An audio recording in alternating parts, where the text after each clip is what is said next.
Good day and welcome to the Lifestyle Lake. And my name is Atama Fukate. And today I'm with none other than Tsitsi Chiumya. Yeah. You see, our show is a bit different. It's not like that one of yours, that boring one. We've got an audience. We can accommodate audience. I felt that, there's an aircon here. I can breathe much lighter. Yeah. And also, a lot of people don't know, but I've chilled with you quite a lot. Not chilled, but I've been in your presence and you're very funny. But I don't think you know. Why are you starting the show by saying I'm funny? No, I just want... Am I going to be attacked all through the show? If it happens, I want you to understand that... See, you're my guest. Yes, sorry. I'm supposed to be the host. Oh, sorry. Yo, guys, this is why it's going to be a tough one. It's going to be a tough one. Tsitsi. Yeah. Why the name Tsitsi? And your surname sounds Malawian. Yes. My surname is Malawi. Oh. Okay. Yes. It's... You know how I got it? What? Mamkoni Chiumya. Yeah. And then Tsitsi Chiumya. Yes. So you understand it? Yes. I repeat to her. Actually, when she was alive, she told me that we come from the same family clan in Malawi. Our surnames rather. And then she even like when she was in the States, she got me in contact with some of my family members. You know what's the funniest thing? Apparently, we are all foreigners in South Africa. Apparently. I don't know what history is saying, but we all come from up there. Some more than others. I think, because remember, my surname is from my stepdad, right? So I was born Tsitsi in Lewakgomo, which is somewhere you should be very familiar. I was going to ask you, Lewakgomo Zone A. Oh, okay. Pretty much, I remember, I even know your family home. Yes. I mean, all of us knew it because at the time, everybody, come on, and I remember, especially even after the said passing of your younger brother. Yes. After he passed, I remember there was a bit of a some people were like kind of showing homage by going in the streets. Yeah. I was a kid living in Lewakgomo at the time. I went to that house. Yeah. Yes. It's beautiful. The owners are. Oh, you don't only hear it? No. I mean, it's been years. Like more than 30 years or something, or 20. Was that? Even till today, yeah, that's good. You must always leave a legacy. Even here in Midrand, there's a street named after me. Really? Yes. I'm kidding. I found it called Arthur Road. What? Oh, by the way, you said I'm funny. Okay, you must come to from college. Are you guys going to give me popcorn? Oh, okay. Yeah. Can you afford them too? No. Okay. I can't say that, yeah. But you can afford to get popcorn. No, I can. Do we have popcorn on the show? Though? No, you guys. Or it's just a name? No, you guys, you have, on our show, we do have popcorn. Okay, who's sponsoring them? Yes, I know you would never feed anybody, when? Who's sponsored? McG. Okay, he's buying you popcorn, he's go to work every day. Yeah, he's the one sponsoring the popcorn. So, you are born in Lewakgomo, and then you study, and then you get a degree, and you become this first ever student to study game design. So you can actually create PS4, for example, not PS, FIFA 2026. Yeah, well, I can be one of the people creating those games. But I studied at WITS, and it was a very like actualizing process, because you never know what. I don't think anybody starting a degree knows what they want to do, even though your degree kind of says the job that you want to do, even if you're studying to become a lawyer. I tried to explain that to Kelelo, and we had a big fight. I said, I don't think you know what you're doing, and all of us are always like that. But yeah, that's another. and she probably didn't agree with you, right? Yeah. I also probably would have never agreed with myself back then. But after, in retrospect, when you realize, especially when you go through university, you start realizing that, this is not who I am is starting to change. I'm starting to find who I am. and through you're making real friends. You're not making like, childhood friends. I don't think are the reflection of your adulthood. You break up with a lot of people, and that process kind of makes you who you become, right? And I think, so when you applied, yeah, you were not looking to do gaming. It No. was the only slot available. It was the only slot available. I was actually the last student to be admitted into that degree. So But you became the first black person to do gaming. Yeah, the other ones failed in a way. So like first year it was 4 of us, 4 like, African students or students of color. Then second year it was 3 of us. Then third year it was just me. So at least you made history. Yeah, so I had to hold the fort. And actually there was a time where I was looking at everyone, I was like, yo, if these guys all fail, I become the first. So you started Like, oh, if they all fail, I become the first. Then unfortunately, they did eventually complete, but I just, passed the threshold first. And, through that whole process of game design, Nagi, I was finding myself, and I started finding a lot more of myself in performative art, because I'm in a class of about 25 students. It's the first time WITS is offering the degree, and I'm the only one with the kind of stories that I have. Right. So whenever I tell a normal story to my friends, they laugh, because Isn't it because, people find Spedi a funny language? And if you have noticed, even in recent years, a lot of comedians are from Limpopo. You look at your Mashabelas, you look at... Is Komote a comedian? I mean... And there's that one that likes praying for Kaizer Chiefs. Who's that guy? Which one? Pastor Nyana. Wawa. I don't know, not even... Or even Papa Wawa is from Limpopo, but Yes. he's vendor or something. Yes. They're like, is it because... Funny people are from Limpopo. Okay. That's a very Joburg mentality. People there, So they laugh at us. Yeah. Like, you're Limpopo. Like, And you said, I can make money out of this. Yes, I think I didn't even think about money at that time. You just wanted to be funny and be loved by everyone. I just wanted to be funny and be loved by everyone. And you actually said something very important to me. I think it was a year ago, 2 years ago. You said to me, when I grew up, I just wanted to be famous. I didn't know what I was going to do. I remember I told you that. Yeah, I didn't know what it was in, but I knew I was going to be famous. And I think I had the exact same feeling when I was in game design, because I was like, there's something important about what I'm doing. I don't know what it is. I don't know how it feels like, but there's something very important about the enlightenment of telling somebody a story and then they laugh, Because people think comedians, you stem from a jokey place or you're a funny person. I was never the funniest person in my family. My family members will all out-funny me when it comes to funniness, I just had the understanding of trying to turn it into something. So taking a story and packaging it in some form of stand-up or putting it on stage in terms of content or whatever. But I have this very, I'd call it a passion of taking something and putting it in a different context in a very interesting way that will make people feel. So it's funny that you mentioned that you were one of those quiet ones. And I always say most of the big superstars are shy people at their homes. Yeah. But when they go out there, they shock the world. And, we can name a lot of them. There are very few that you can see that are lawyer Papa Nesekai, but or me as an example. So Yes.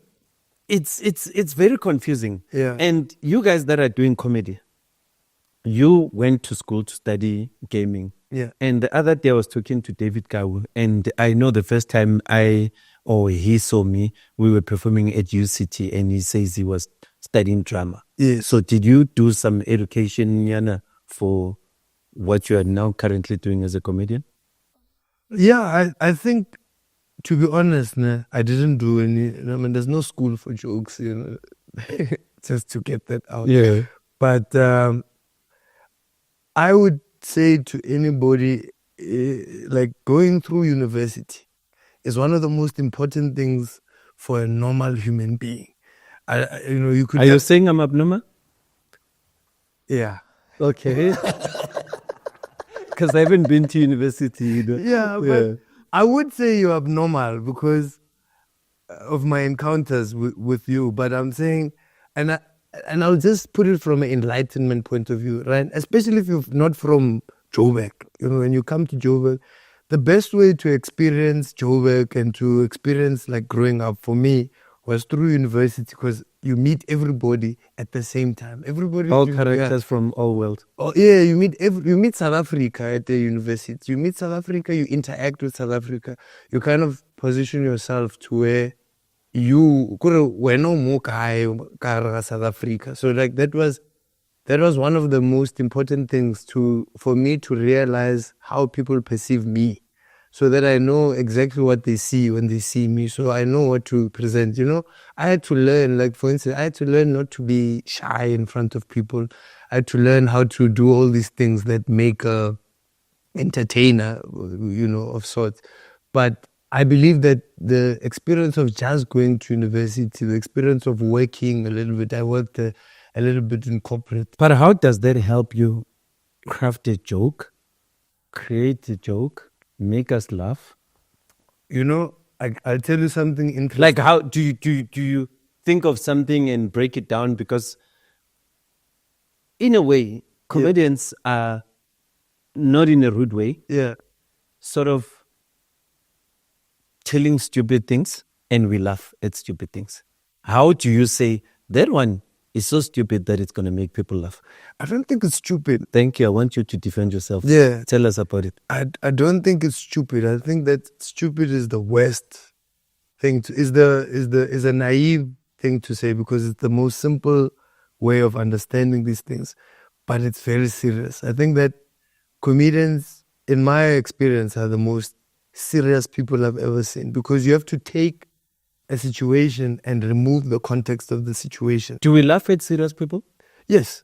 How? I laugh at you because you are very serious. Yeah. like all these camera guys, they're scared of you, right?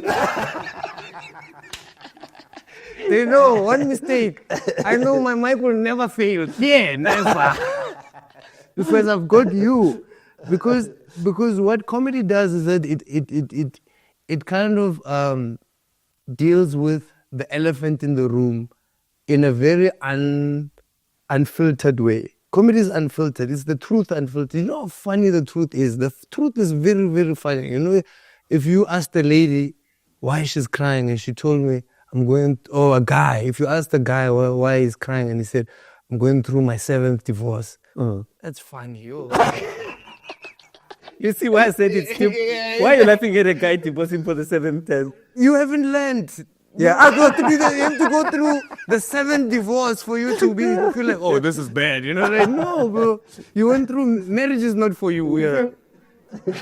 You understand? Like, don't get married, my brother. Date until you die. You're fine, and you'll have all your things that belong to you. You understand? Yeah. So, like, that is a very for me that's what comedy is. It's like lacing some. It's like when a doctor gives a child medicine and then by Kenya and then they give the child. Yeah, to deceive you. Yeah, the street has nothing to do with the procedure. The procedure is the medication that comes in behind the thing, and that's what comedy is.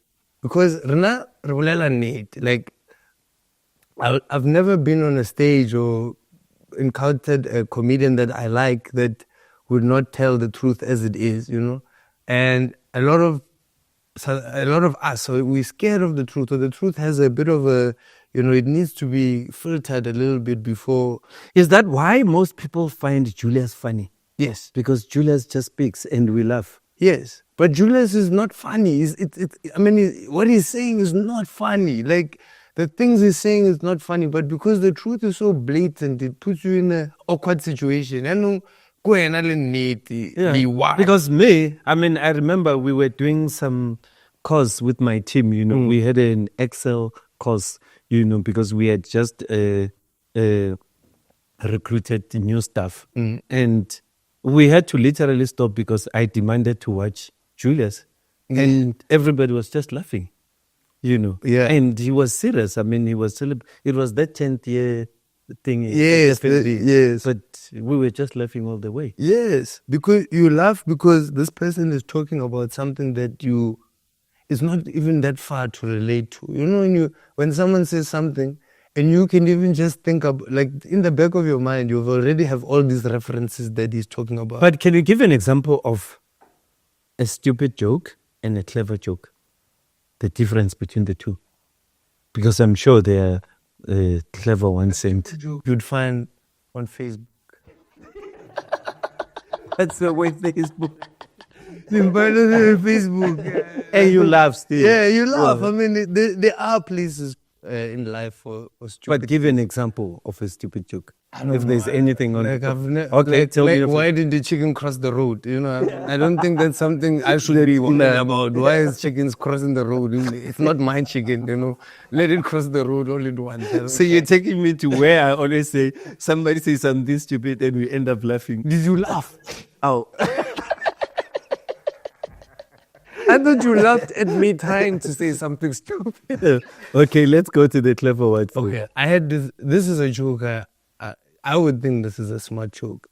You remember Penny Sparrow? Yes. You remember Penny Sparrow? She it was quite a controversial thing she did. She went out and called black people monkeys, right? And at the time, like, I didn't know, this content. It was weird for me because that week I was supposed to buy bananas, for my house. So you had to stay. I didn't buy them. So when I was there, I was like, yo, is she right? Because I really like banana.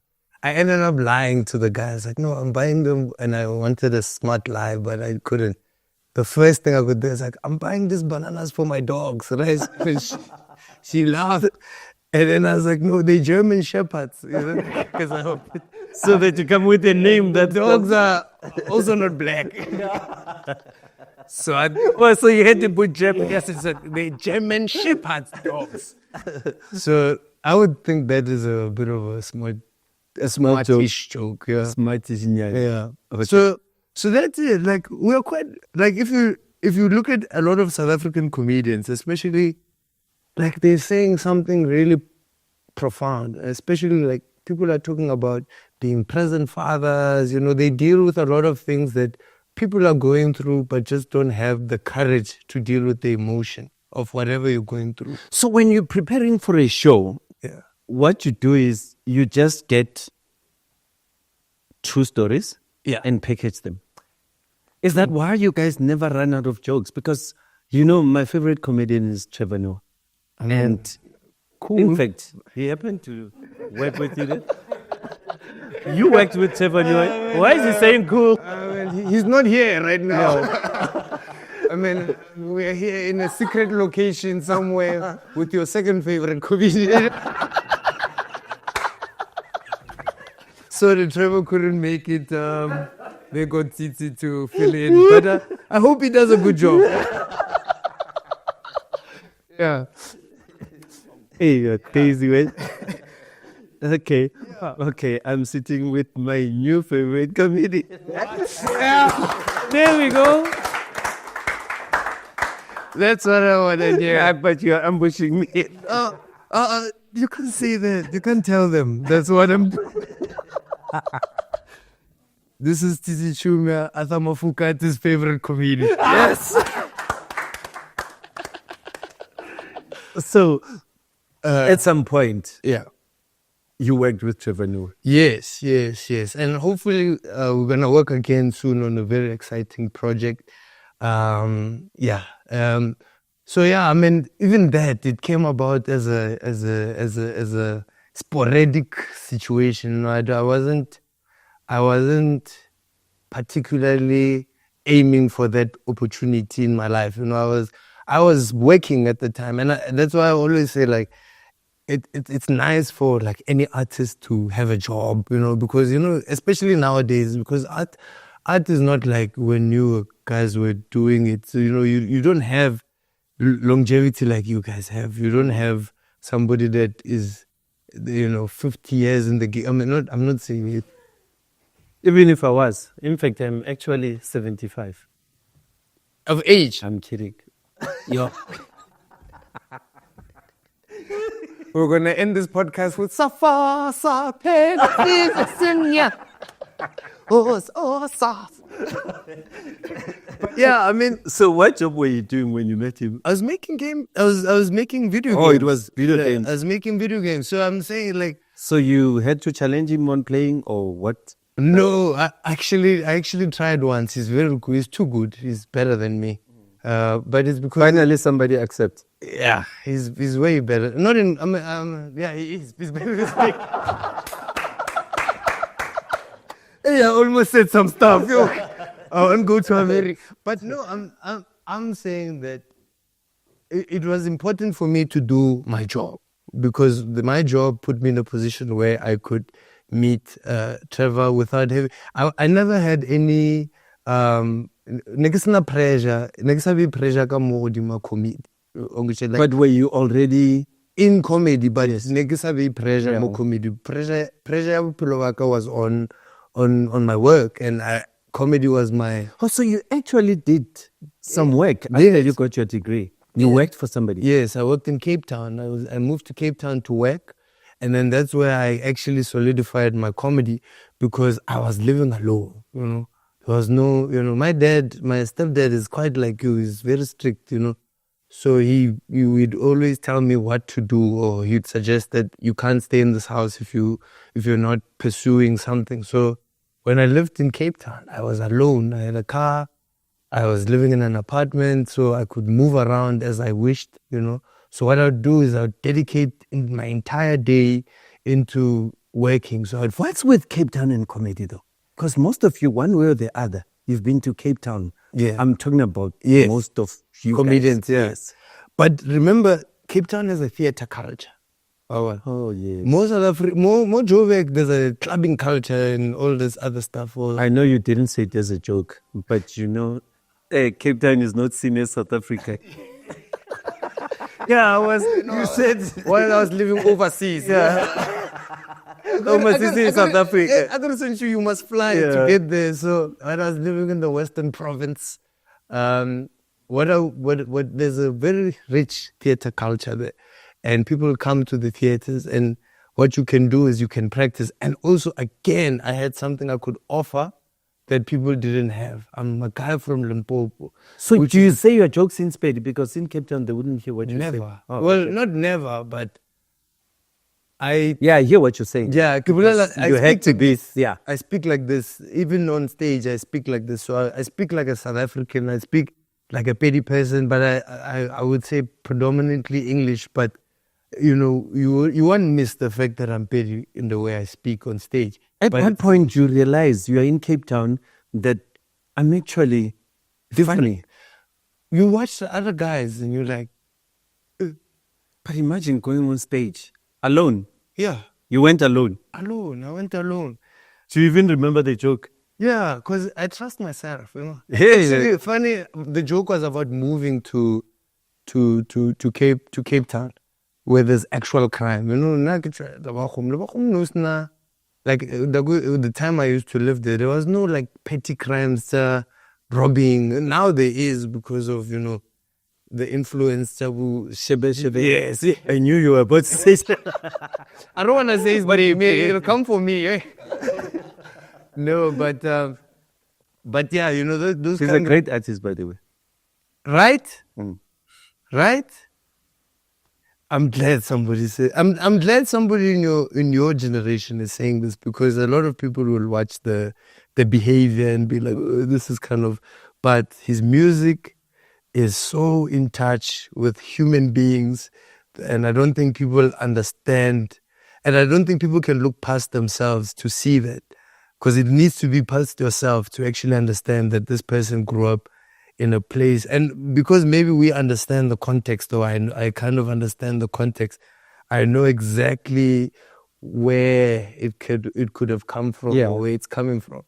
But just to and don't run away from that joke. Okay. I'm not running away from that. I was actually trying to sum it up. So for me, when I moved to Cape Town, I realized that I'm different, and people don't have the kind of stories that I have, or maybe that's what my perception. But when I went on stage, I could feel that there's a different type of feeling, or there's more information that I'm kind of giving to these people about the context of where I live.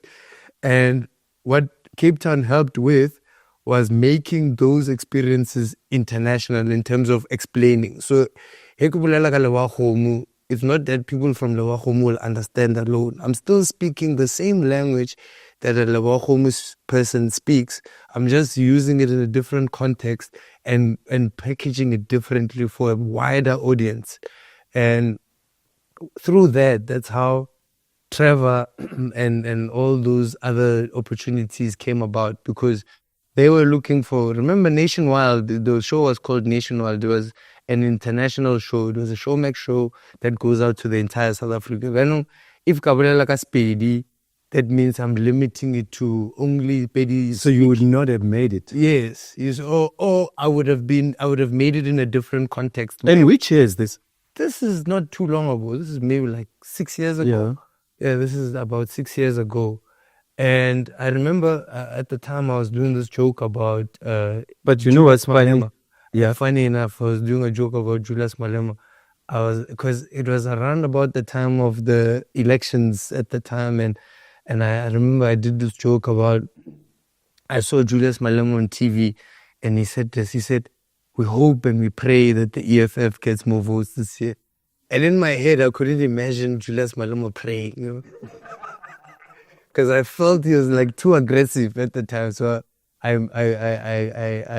mimicked the prayer, and I said, yeah, I was like, this is how he probably prays. It's like, yeah, God, I want to pray humbly so that the EFF must get more votes, or else we will take our prayers elsewhere. Does he pray though? I coach you. And also because they wore red, you know, it was weird for me at the time. I was like, they wore red, which is the color of fire, you know. So that was the context of the joke, I guess, and it worked. And I see like some content creators are also still working with the joke now. I know a guy called Gif Manando. He used the joke on his content pieces. But do you find that happening a lot though, where somebody borrows your joke?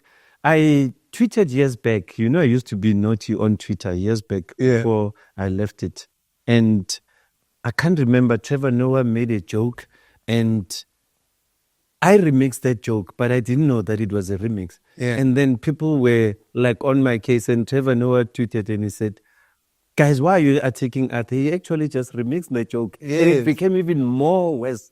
Than, you know, so do you find that people remix those jokes? I love it when people do that.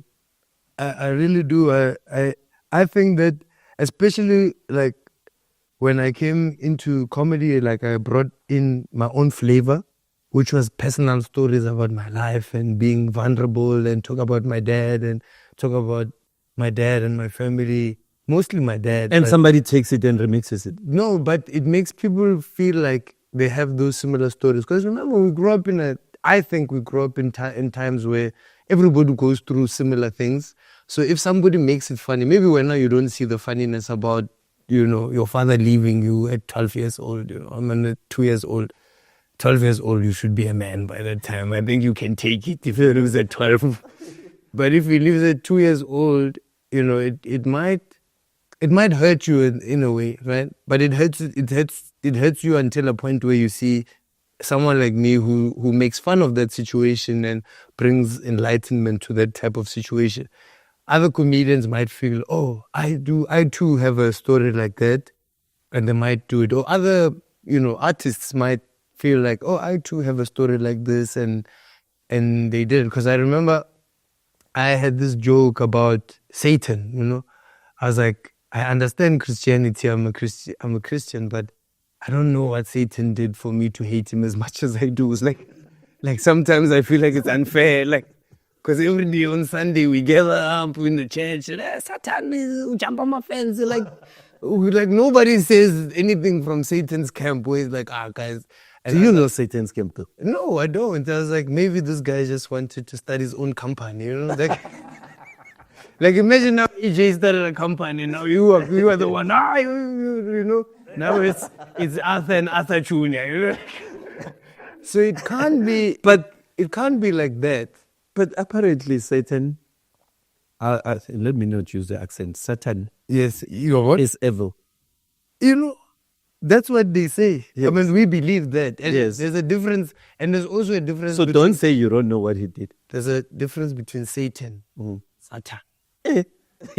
Satan is in the Bible. Like Satan, ukukumeza abantu bamnyama.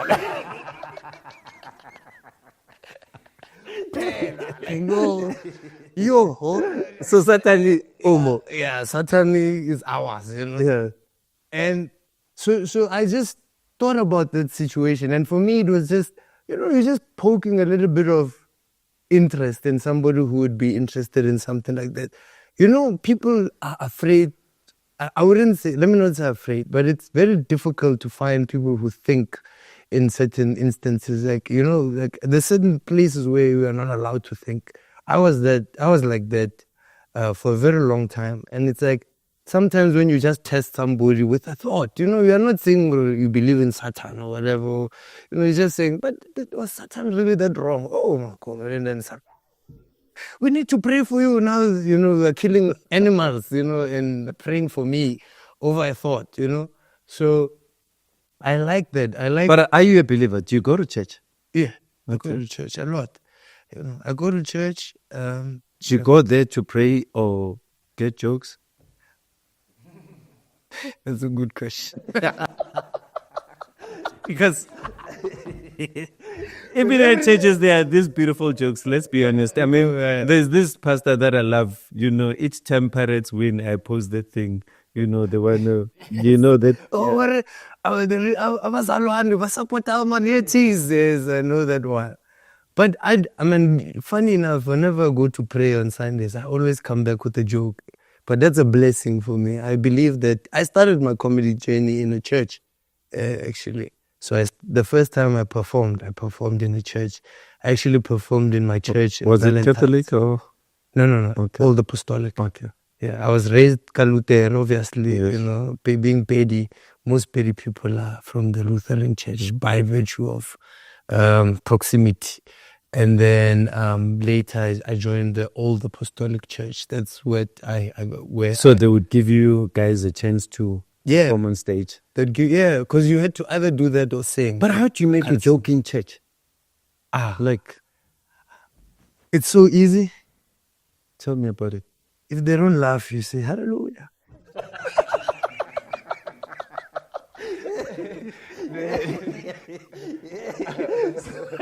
Like, you're making me think, are you basically saying, hey, when I'm...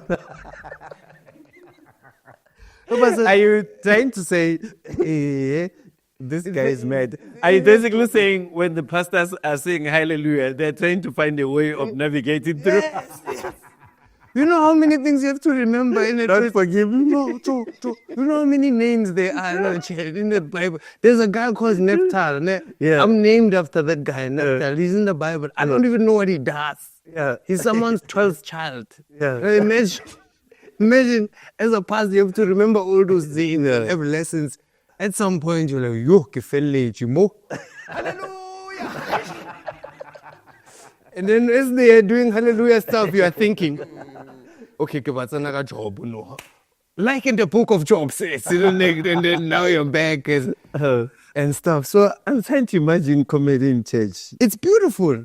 Because church is the truth, You know how much truth there is in church. That church is the only place where somebody can tell you, please don't hit your wife, right? And it makes sense, like everywhere else, somebody will defend themselves. In church, they tell everybody, they tell all the congregation, guys, don't hit your wife. And those guys will say, yeah, don't hit your wife. So what makes you think I hit my wife? What about me? Look at my hands. They're soft. I don't hit my wife. Ask her. Now the wife is like, yeah, he doesn't hit me. it's like church is the truth. Like church tells the truth about real life, and I believe that in a situation like that, in a context like that, where there's no nonsense in a church.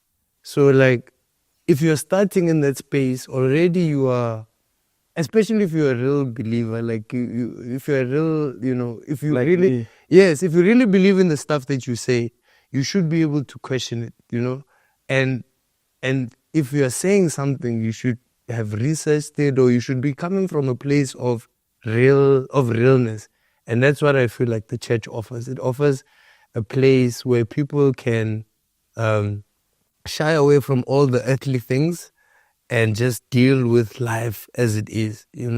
Would you say the exposure to being part of Nation Wild Yeah.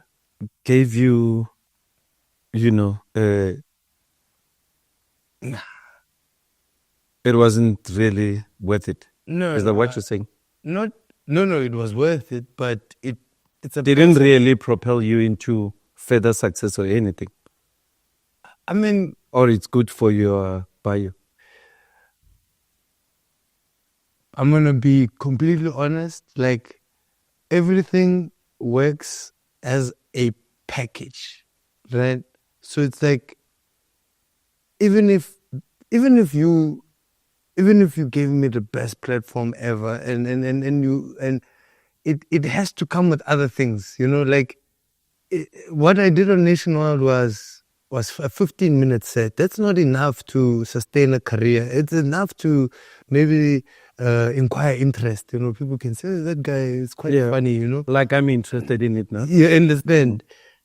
But Because if I have to go speak for you now and somebody wants me to book a comedian, I can actually say, this guy featured on Trevor Noah's exactly worldwide comedy show. But that can't be the only thing that But it would be one of the major achievements. Yes. So it's a major achievement. But then I remember the day we shot Nationwide. I'll tell you a side story, because that's how I think about things. Things always make sense to me if it makes sense in my own world, not necessarily that it makes sense in the world. So the night I shot Nationwide, Pops came up to me, and I remember we were very excited. One other funny brother.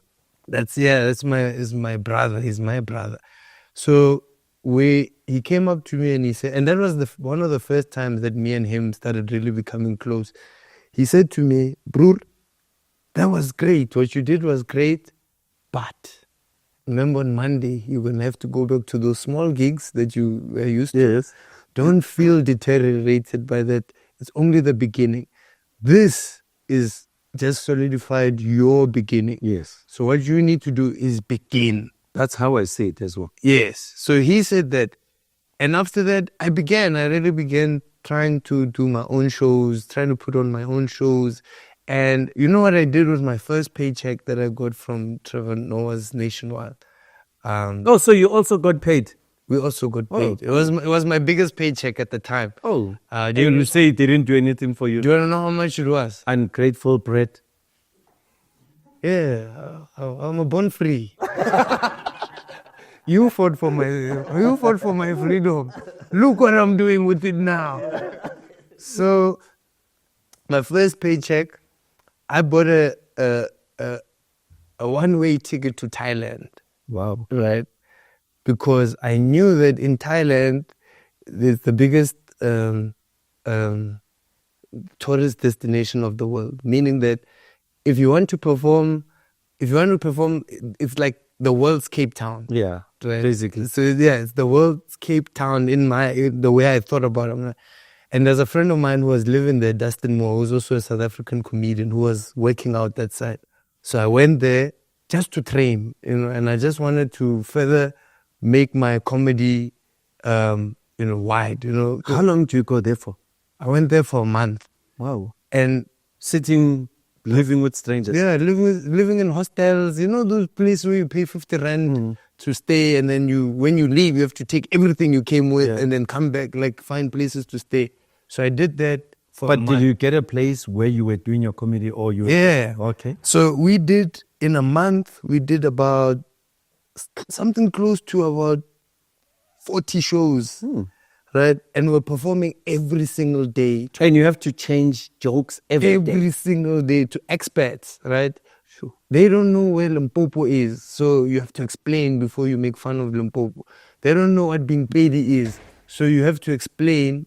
You have to explain before you make fun of these things. So it was like really taking my own small context and just learn and putting it up against other people's context and seeing, can I grow this thing that I'm thinking about? And when I got there, first day you're not funny. First couple of days you're not funny. Like you're thinking of going home. Yeah, you're still saying stuff like ish. They don't get it, they don't get the things that you're saying, how you're saying it. But after you start learning, okay, I must speak like this. Okay, I must. So you are actually patient. I mean, I went to Italy and they put me together with producers, Britney Spears producers and everybody. And I still regret up to this day. I ended up running away. Why? Do you remember why? I don't know. I was just missing home. Wow.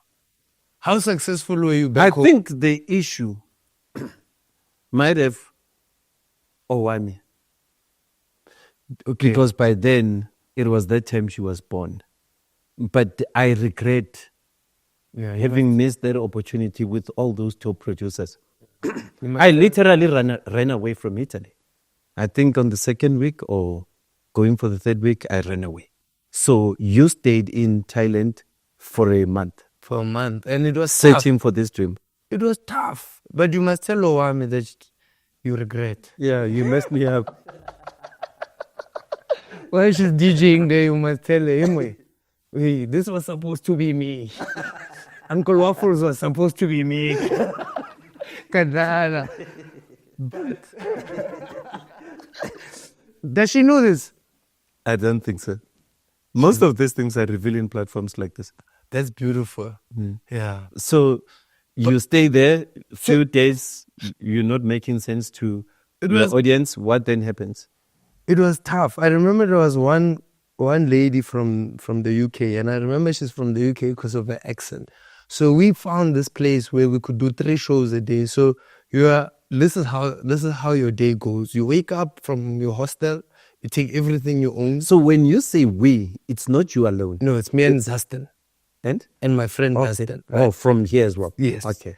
So we wake up, we go to this place, it's a bar, and during the day you fly.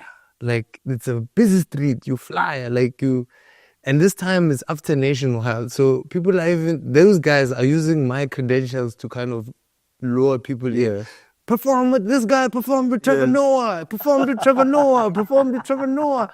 I'm the same guy giving out I give a perform with Trevor Noah, please come to the show. It's like 100 baht, Yeah. So we flying and you go and perform. But there's about 5 comedians. Other ones are from Canada. There's ones from all over the world, right? Some of them live there and they just started doing comedy from there. So what we did is that our aim is to pack the small room. The room set about maybe 30 people in there. But if you make like 3 shows, we have 3 shows a day. So we had the 7 o'clock show, we had the 8 o'clock show, and the late night show. So what you do is you try to pack those rooms because that also is your money for sleeping that night. Is it true about what they say about Thailand that guys leave their wives when they go to Thailand? Yeah. This is a family show, but I'm just trying to... Yeah, no, they do. I saw a lot of guys with not their wives there. Yeah. And I've met most of South African guys who go with their wives, but they go with their friends and they just disappear for a bit. Yeah, I mean, it's the thing about Thailand, there's always something to do at any time. And after a while, you as a South African, after maybe 1 week, 2 weeks, you also become Thai. Everything that you do is Thai. So to guys there at home, you don't ever allow your guys to go to Thailand without you. I can't say much. He has just confirmed it. It's not me. Yeah, no, facts. But yeah, so we would wake up, we would go out to fly, right? And while the 7 o'clock show is happening, and remember, Thailand is super hot, so you bring out 2 outfits. You have your outfit to fly, you have your outfit to perform. Where you're performing, there's air conditioning, so you can wear like this, Where you're flying, there's no air conditioner, so you can't wear like this. Otherwise you're gonna ruin your clothes, or you're gonna sweat the whole time. So what you do is you change. You go outside, you fly. Then you change, you go perform. So you perform your 15 minutes or however long you're doing. And then after you're done Flyer, you mean? you give away flyers. After you're done flying, you go perform. And then after you perform, you change again to go back outside to fly again for the next show. Then the next show gets full. Then you go back, you change your clothes again to perform. Some people from the first show stay for the second show. Oh. Some people from the first show stay for the third show. And you've got these killer jokes that you want to repeat because you had a rough first week. Now it's like, you are here. You're the only one. You're killing my flow. No. Now I have to think of it. So now while you're flying, you're writing. So you're with other comedians, so you're bouncing jokes off of them, you're telling them about this and that. It was one of the most humbling experiences, because from there you start getting good. And because it's like, Thailand or whatever, it's better when you start doing good there. They give you gigs in Southeastern Asia. So from there, we ended up flying to Singapore, ended up flying to other countries. And it's little money, but when you come back home, it's something. It's something. Yeah. And you don't, my only thing was I don't lose, because I have, at that point, I had only just done Nationwide and a couple of other shows on Zanzi, I think.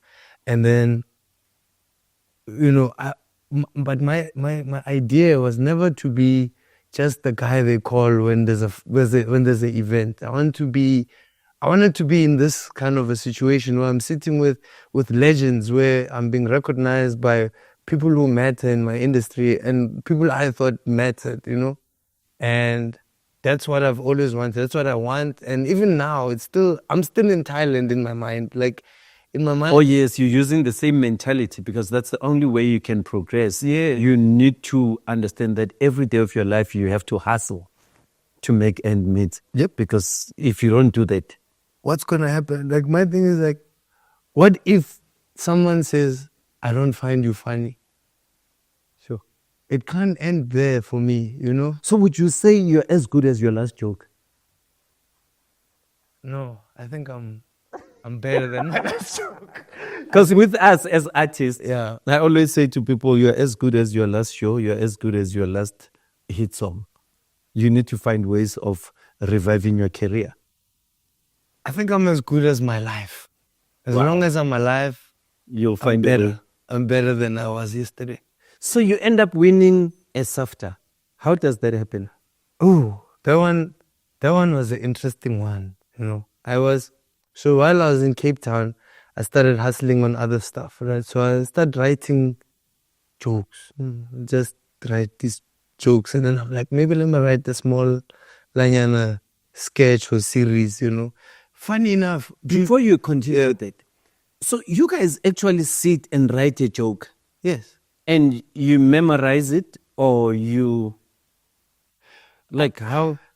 I think you just iron out the details of the joke. And you don't practice it though? You do practice it? Sometimes you do. I mean, the reason why I perform pretty much every day. And that's practicing another situation. So it's like you kind of also be a fortune teller as well. You kind of have to have these jokes that are prepared in case certain things happen. Okay. I chill a lot with my friends, and my friends No, I didn't want you to deviate. You can continue with that story. We'll go back. Wait. Oh, yes. So while I was in Cape Town, I started writing, and I'm like, oh, let me do this, small sketch. And there was a lady called Angel Campy, that was like looking for writers for this thing called ZA News. It's also very political. And I wrote on it, and I remember I was with my girlfriend at the time. I wrote 2 sketches. My favorite one, I sent them. And I was like, also take this one. I sent them my favorite one. They didn't use it. They didn't like my favorite one. And I was quite upset. Then a week later, they call me. They're like, "Hey, this other one you sent, we like this one, right? Can we use this one?" And I was like, Is Zanu the one where it had puppets? "Yes." Okay. It It had to be rude against blacks, obviously, for it to win. wow.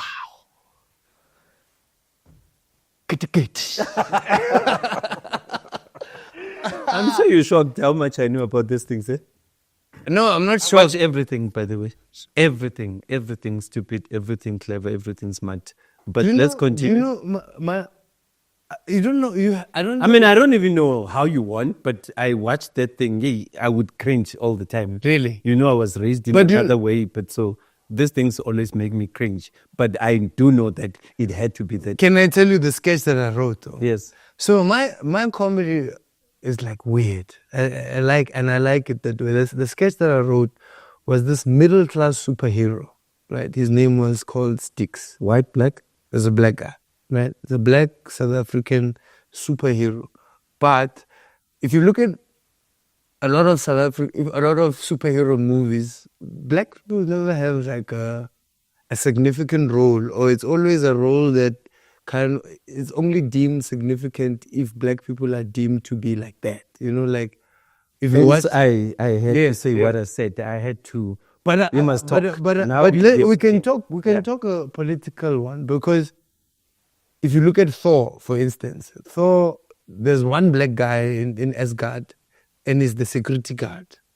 You know, like he's that guy that opens the gate and the Bifrost or whatever. But it's a weird, it's an honorable thing, but it's a weird thing. It's like in movies, the black woman is always the one that's giving out knowledge and the mama. You know? Yeah. But if you look at someone like Spider-Man, right? Spider-Man is supposed to be He's a superhero. He's a superhero, but it's supposed to be a middle-class superhero. He's supposed to be a middle-class superhero because he lives with his aunt and his uncle, and his uncle gets killed.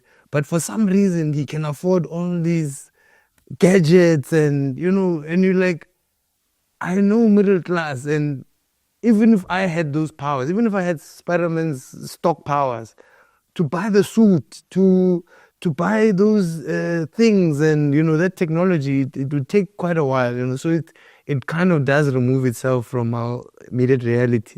So that sketch I wrote was of a South African superhero who has real life problems. So he only has a specific time to solve crimes. So he only solves crimes from 8 to 10 from Monday to Thursday, right? And he's saving up for this watch that tells him where the crime is, right? So he eventually buys this watch, and the watch always tells him, and the crime always happens outside his radius of thing. So people always get angry at him because he always says, "Hey, bro, I can't afford to come there." Or your crime is just, I have to take 2 taxis, like it's too far for me to stop that crime. And that's the one that won the SAFTA, right? What do you think made it win? I don't know. I wasn't there. I wasn't at the SAFTAs when I won. Was he an honest black superhero?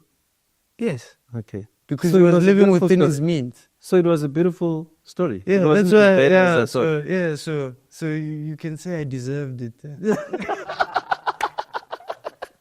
You can say that. No, it was a beautiful one. Yeah, I thought it had to be bad for it to win. No. I think the first one maybe was and I guess that's why they rejected the first one, because You were harsh on us. no. My angling is always never to maybe look down on, and honestly look down on a black person, unless the situation. Also, sometimes you also have to be honest with ourselves. Some certain situations, Would you say most of your jokes are like that? no. What kind of jokes do dominate your Human repertoire? beings, a joke you can feel. Yes. Like if I, Political. I guess like- everything is political. Explain your repertoire, for an example.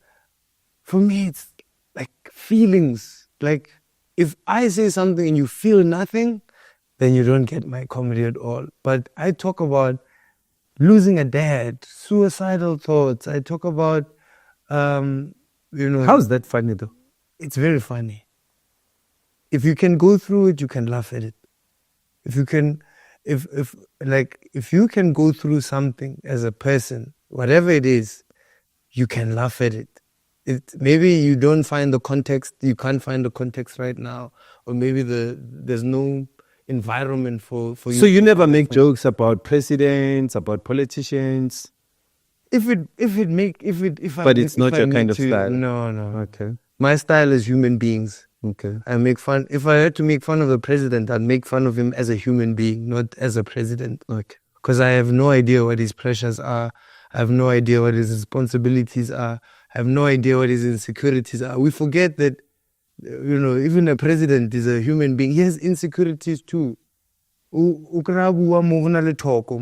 it makes him feel somehow. Like, somebody has to tell. So you wouldn't make a joke about that, obviously, from what you're saying. I would, but from a human being experience, I would say that old man has a talk and he has to take it out. So you wouldn't mention him as the president? Because I feel like you're just being naughty here. You're not being honest with me. Who are your favorite comedians? Me. Apart from you? Pops. Pops is my favorite comedian. Like Pops, and he's good. And he's amazing. Yeah. I'd say Pops is my favorite comedian. Sfiswanene, my favorite comedian. Skumba, favorite comedian. Celeste. Yeah, she's good. She's amazing. And you see, like, Celeste is like her angling. Celeste does, like, in my opinion, Kanyisa Bunu as well, very, very amazing. Tabiso Mhlongo. There's a lot of comedians that I look up to, but mostly South African because I believe in us. So do you guys ever come together and say, let's risk our monies and just do this big show, and whatever comes out of it, it's okay? Yeah, I've noticed that, I don't know, with us artists or musicians, sometimes we struggle to put things together as a crew, where we say we'll share the proceeds. The putting together is the easy part. Is when we start sharing. That's when things start. Yeah. Because now we start telling checking. you came late this morning, Yeah. and now it's a. But you wouldn't say because your jokes were whack or anything like that? I don't think my jokes are whack. No. I'm saying when you rate how you get paid, you just go equal and you share the money. No, I think it also has to do with I come from a respectful place. That's why, like, as much as anything, like, respect is the first thing ever, right?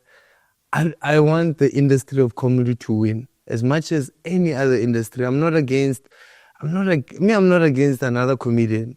We are against Amapiano or whatever other genre of entertainment is doing way better than us. So what we need to do is that as comedians, comedy needs to shine. So that means the people that started need to be okay. That's the first thing that needs to happen. The people that started the industry need to be fine. Even us, we need to be at a space where we can also continue the legacy of bringing people on. Because I was brought on by Trevor Noah, by Pop Pops, by Skumba, by these people. You were inspired to come there. So you also need to kind of do that. So you can't be, even if you're controversial, you can't do controversial with the industry. Because if I say, I'm the only one that's doing well, I'm the best, then it dies with me. And then I go do some reckless stuff, like I die in an accident or anything. Then comedy dies that day. Now we have to wait so many years to find somebody else to kind of replace that person that passed away. So you can't do that. So for me, the ultimate respect, you can ask any of my friends, my ultimate respect is comedy first. If comedy wins, we all win. If an OG or somebody that we know is not doing that well, it's not our obligation to go and make fun of that, our obligation. But were there people that you looked up to? Yeah. For you to get into comedy, or you just loved? I wouldn't say that, like, because you have such little information that you don't know who to look up to. The only people you're looking up to is the ones you see on TV, and you don't even know what you're looking for in that person. There's just something about what they do that kind of entices you to that space, and that's what we'd say I'd look up to. I'd look up to those guys that, and it's not even just comedians who do stand up. Who Mzino Sintizwa, that is a big influence in our life, in my life.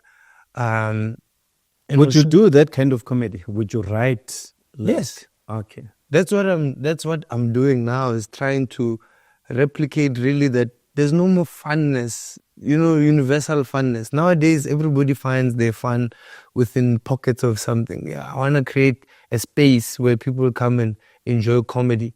That's what we are creating. That's why we call our podcast. So people need comedy, because it's a space for people to come and gather and get comedy. And it's not just myself and Pops, it's other comedians as well. So in the podcast, you sit there, you tease people, or what happens? No, we sit there and we make light of what we are talking about, whatever it is, even if it's... So are you one of those that also target famous people, celebrities? No, I don't. You make fun of people? Yeah. But which people are those? Human beings. On your show, are you sure that you don't talk I'm trying to think. Yeah. Now, you have no idea how... You don't sound like you're an honest young man. I think because of the way I speak. Yeah. Are you an honest young man? Yeah. Are you sure your show doesn't talk about celebrities? We do. Okay. But we don't...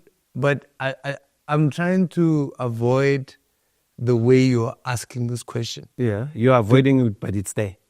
Find a way of avoiding it. No. I'm trying to give you the context of why our podcast exists, Yes, we do make fun of celebrities a lot, but we don't make fun of them because we don't make fun of them to take them down or anything like that. It's not like we're trying to... How sure are you that it affects them? I don't care. Exactly. You don't care. But why must I care? Do you Because care? Do they care? Do they care how they... No, but you said you care about human beings. You were raised in a certain way. Your jokes don't have to affect another human being. You don't have to label people. So are you saying that I must ask? I was asking myself, what kind of comedian are you? So now you're becoming genuine at the end of I the must show. ask every time I need to speak about somebody. No, you said you don't do that. But now you're confessing you're doing it. I don't get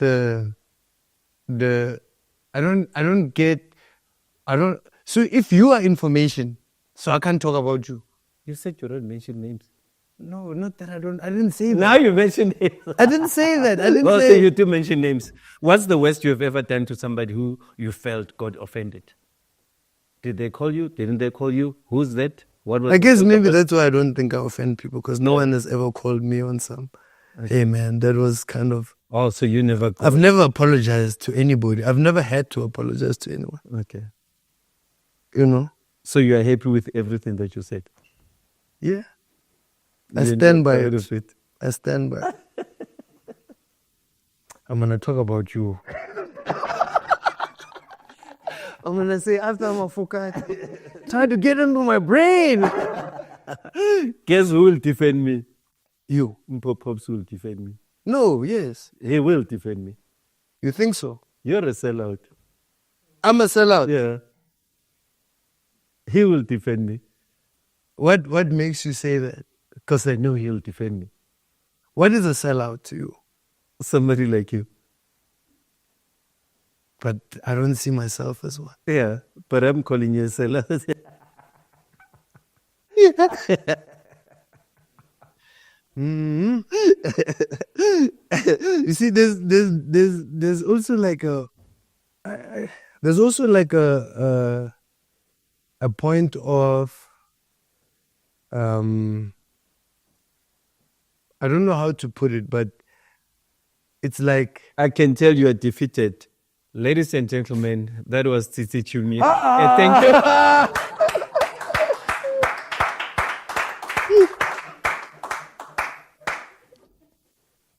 I'm thinking about it. We are done. Oh, we're done. We're done. Are we not done, guys?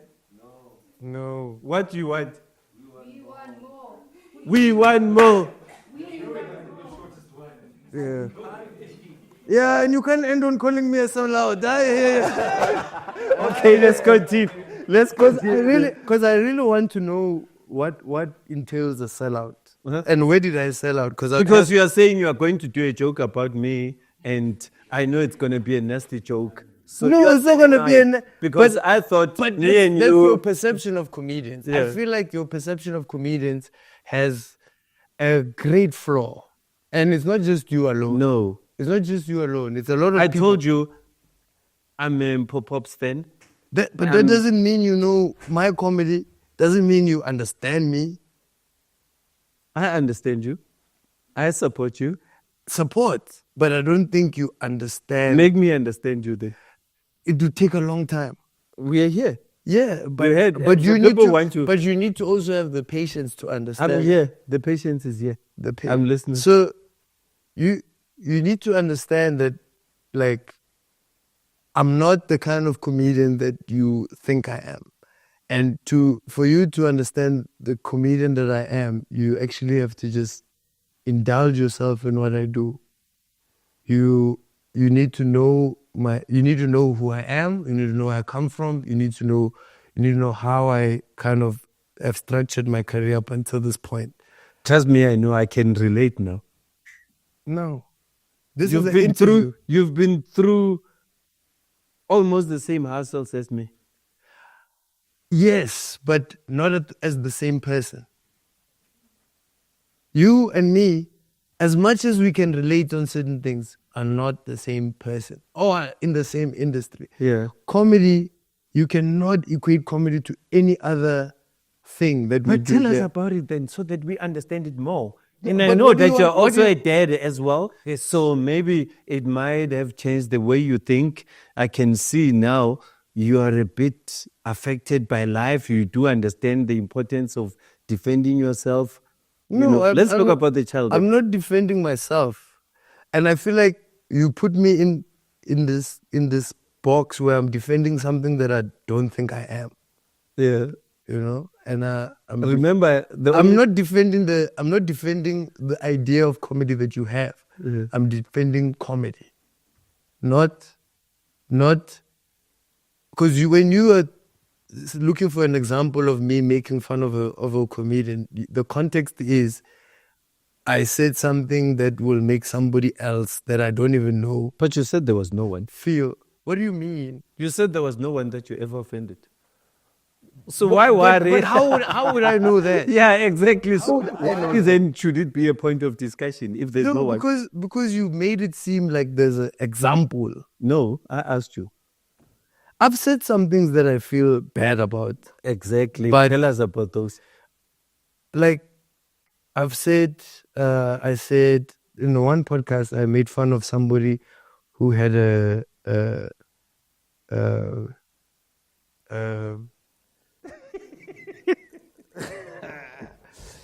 I don't know, man. I don't believe in defending my. Exactly. I don't believe in defending I'm myself. shocked that you're even defending yourself. I don't believe in. I don't want to say it because I don't believe in defending myself because I've never said anything from a malicious place. Yes. So why then is it a point of discussion? because you are questioning me. Yeah, but I have to. We are sitting together.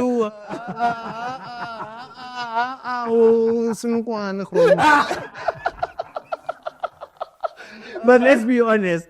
This is an honest interview. We are engaging. No. There's never been any. I've never been. This now. Yeah, this is you've a never honest- been interviewed. This is the first time This is you're honest. interviewed. Now this is honest. Because. Yeah, because wow, you. Wow, yo. But you're being interviewed by a veteran, by the way. So I've been in the industry long enough to understand that we must just have, candid conversations inside Also, all. like that's harmful. What you're asking for. What's harmful? What you're asking for is very harmful. What's harmful here? It's like you're asking for a thought process for something that's lighthearted, and you're asking for a rigid thought process for something that is a joke. Like, What did yes, I ask for? You're asking for who did you hurt with your joke? Now I'm thinking of who I could But have. you didn't hurt anybody. You said that. No, hold on. We can go back. No. Wait, I'm thinking about the possibilities of something I never knew hurting somebody. So I'm going through my thoughts of like, what have I said? What could it potentially mean to another person, right?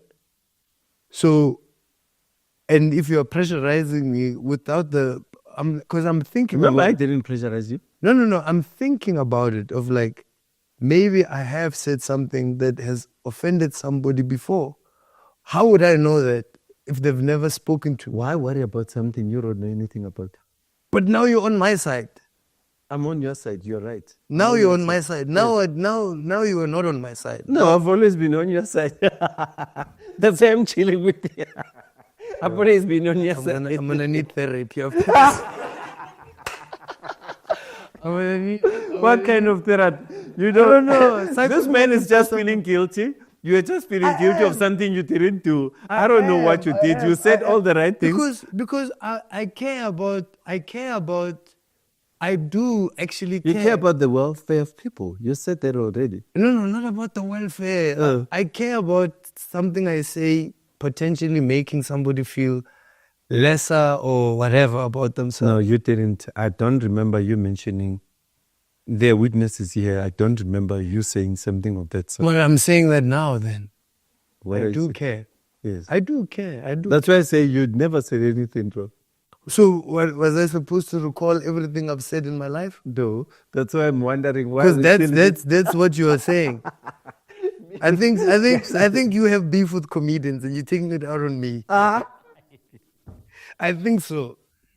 I'm scared. If there's a group of human beings I'm scared of, comedians. Because those guys can deal with you. Why would we forever deal and with ever. you?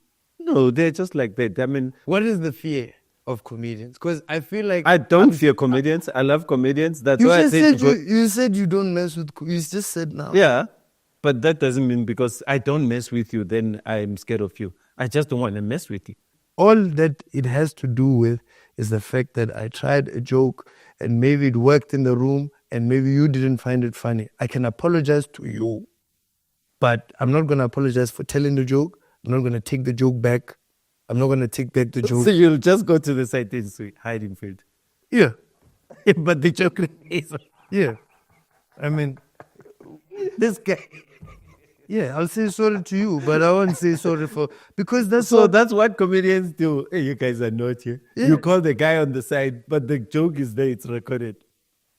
Precisely. Wow. I mean, that's the only way that comedy exists. That's what comedy is. If you want to deal with me, you have to deal with me in that moment. Because that's the moment that happened. It happened. Unfortunately, I can't do anything about it. But what my responsibility is, and that's what I think you're missing, my responsibility is to try by all means to not be the person that goes out to offend somebody. I didn't go out on that stage to offend those people. I'm not looking to offend those people. If they get offended, if you get touched, little now we get touched. You understand? Little now we get touched. There's people who say stuff. I'm touched. Do you guys have feelings though? Yes, I have feelings right now. Don't you see my feelings? No, I'm pissed off.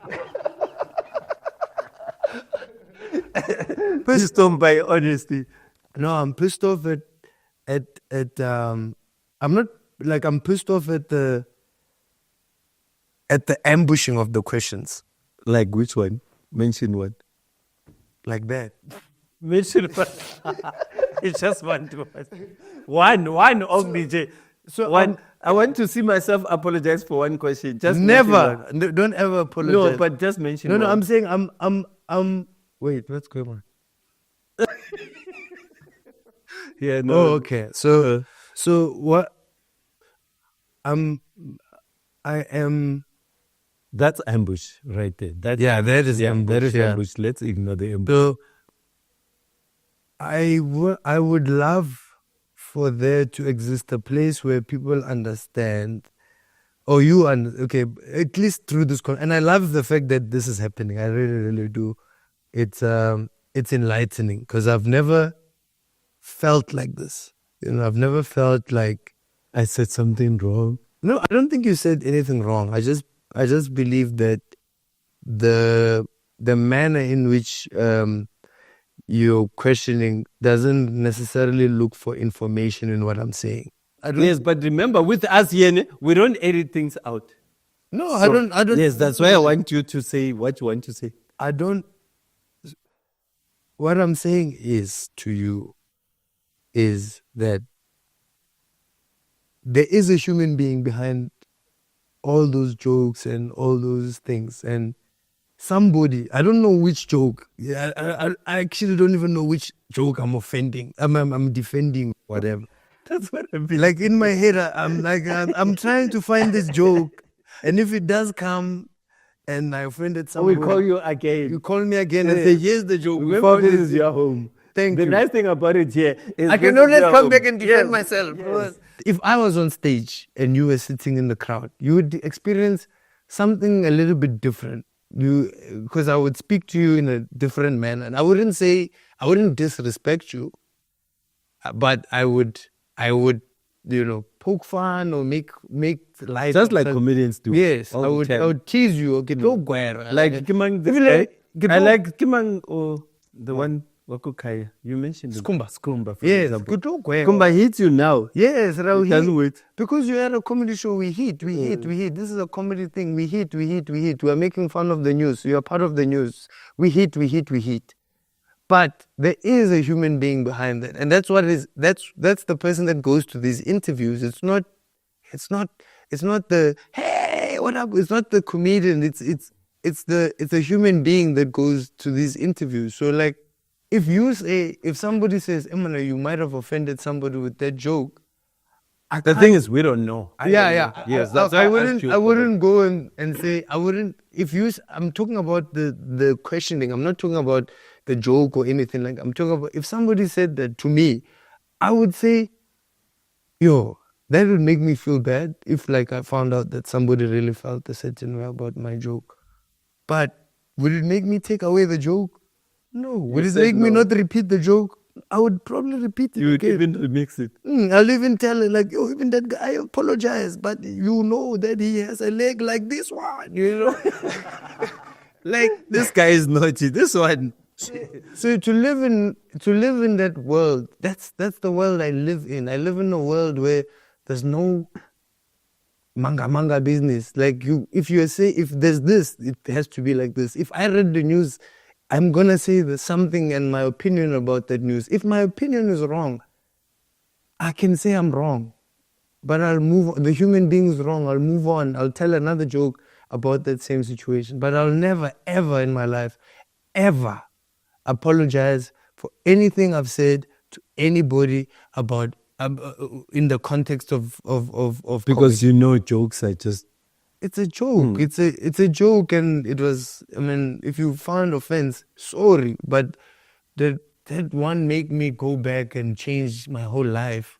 But what I like about what you've been saying, you say, out of all the jokes you've ever made, no one has ever said you offended them. The one time I was about to say something about you, Khala said, Exactly. "I'm gonna work with this person. Please don't." See? The joke is saying, I'm going to ask Tada about this. Because something tells me, you know something. I'm going to call Khala and ask her.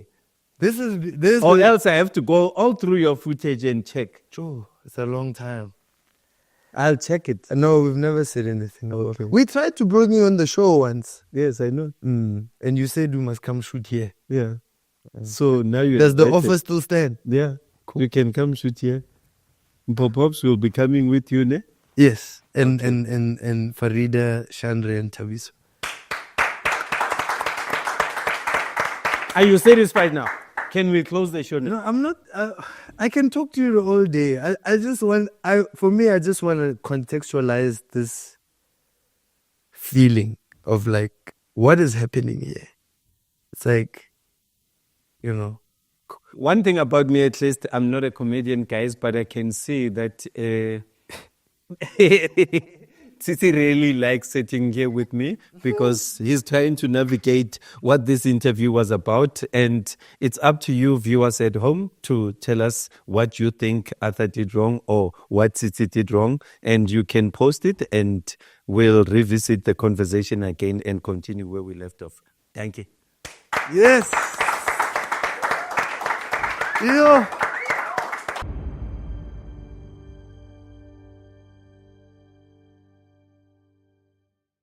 Hey everybody, it's your one and only, it's your favorite Galamafat, and I'm sitting with the comedian Tsitsi. We're gonna get to know a bit more about your side of, you being a comedian, and tell us a bit more jokes, that's what I want to get from you. Yeah. All right. If you could tell me one joke for the rest of your life, what would that be? one joke Yeah. for the rest of my life. It would be my one joke. That's all I I have. know you do a lot of sensitive jokes, hence the question, just like Something. something. It can even be something lighthearted, funny. It would be like a knock joke, Uh-huh. It never fails. Let's fix it. Yeah, What is the most random thing you've done in the name of comedy or performance? One time I was in Cape Town, and I was coming from church, Yeah. and I went to do a show. The show was called How We Got the Suits, right? And I was wearing a suit, but like, when you wear a suit like that you wore for like your confirmation, but you've grown, like, so it's a bit like tight. Tight. So I was doing this joke about like being free, right? Yeah. And to symbolize being free, I did this, right? And as I did that, the whole thing tore Oh no. on the side. But the tearing was all right. It's the underwear I chose to wear that day. Was this on stage or this was this before? was on stage, and there's like 40 people, and the first person was literally where this table was. I was standing like this, and So what did you do? Did you just the go ahead? underpin was like, those underpants that you love, but you should get rid of, like Yeah. like. So it was one of those, like Oh day one my underpants, goodness. and it had, it had windows. Let's just say that. So truly, you do have your own funny little experiences even while working.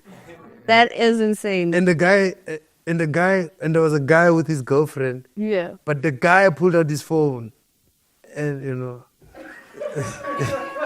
So you're telling me we can find this footage online? well, the guy hasn't released it, so which is worse. Which is worse because he's like keeping it to himself somewhere. That is your luck. This guy, you actually just reminded me. I won't lie, that is comedy in itself. Talking about that, if you were to have a comedy series, what would you title it about your life? My life. Yeah. If it was But it's a about my comedy life, series, I would yeah. call it Bossy Amhlaba. Yeah, because that was my nickname as a kid. I was called Bossy Amhlaba. I'd call it Zorro. They call me Zorro as Does well. it have a meaning? Bossy Amhlaba? Yes. Yeah, it means boss of the world. So as a kid, my uncle always called me boss of the world. And I always had this idea that one day, I could go up Bossy Amhlaba. I'm saving you that. Definitely on the phone. It's changing. So yeah. Okay.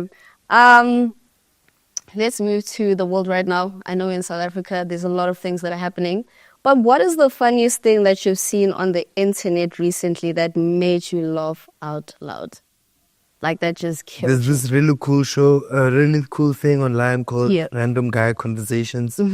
Yeah, that's like the funniest thing. What did you see So on there? it's like a bunch of guys just having a random conversation.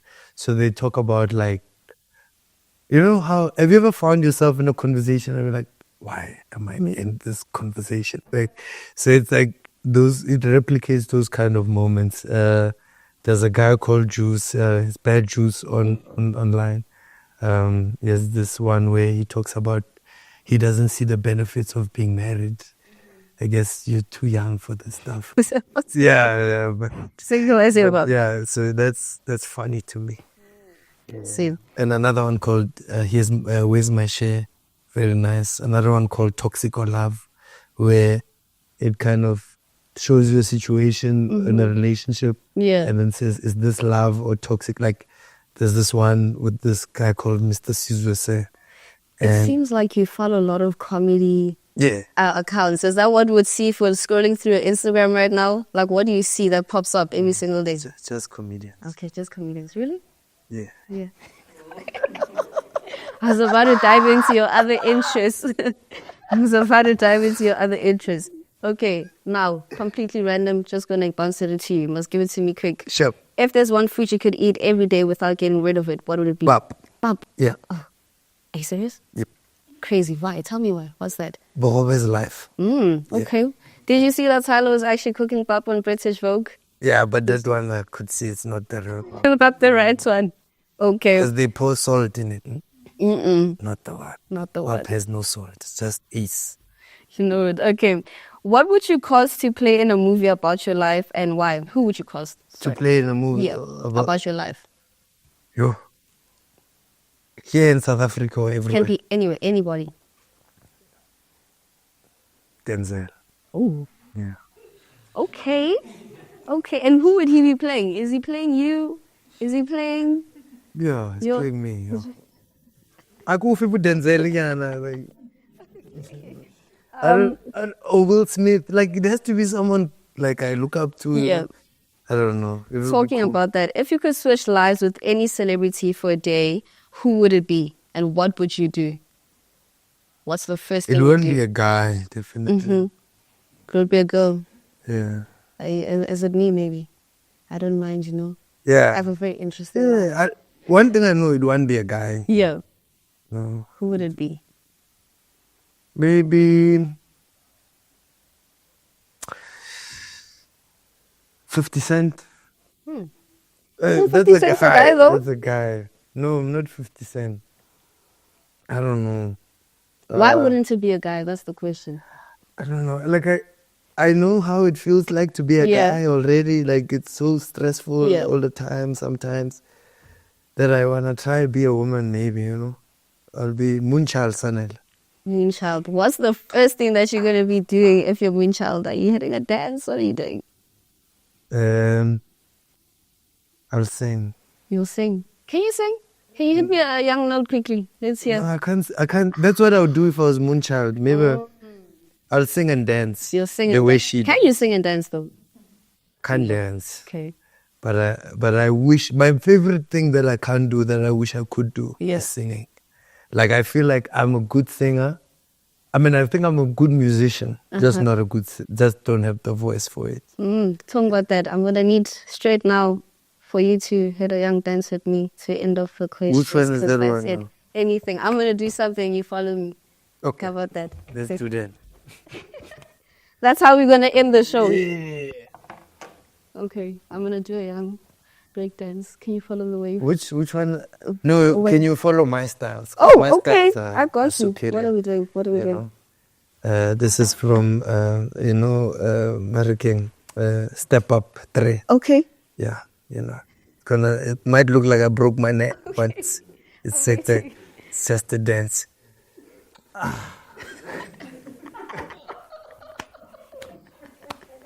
Okay.